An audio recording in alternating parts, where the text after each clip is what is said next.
নমস্কার। বল কলকাতার এই পরিবার শারদ যোদ্ধা সম্মান 2024 এবং দেবজিৎ স্যার আবার শারদ সম্মান 2024 পরিক্রমায় আমরা দেখিয়েছিলাম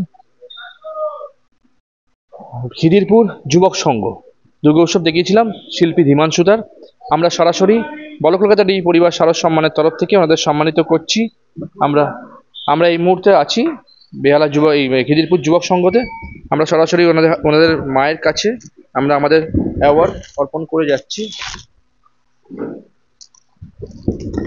বল কলকাতা দেবী শারদ যোদ্ধা সম্মানের তরফ থেকে একটি ট্রফি আমরা দুর্গা মায়ের চরণে সমর্পিত করলাম ওনাদের জন্য। খিদিরপুর যুবক সংঘের জন্য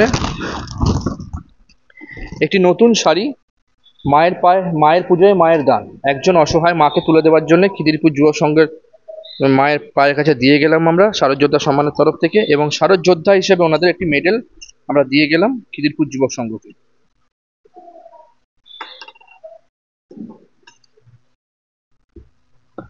এবং যিনি সবসময় মাথার ওপর থাকেন শ্রী গোবিন্দ আচার্য মহাশয়, ওনার তরফ থেকে একটি গিফট ব্যাগ, রিকভারি মেডিসিন শপের তরফ থেকে দুটো ডিসকাউন্ট ভাউচার মেডিসিনের ওপরে, এবং আশ্বাস চেস্ট অ্যান্ড অ্যালার্জি ক্লিনিকের তরফ থেকে একটি রক্ত পরীক্ষা আকর্ষণীয় ছাড় ডিসকাউন্ট কুপন।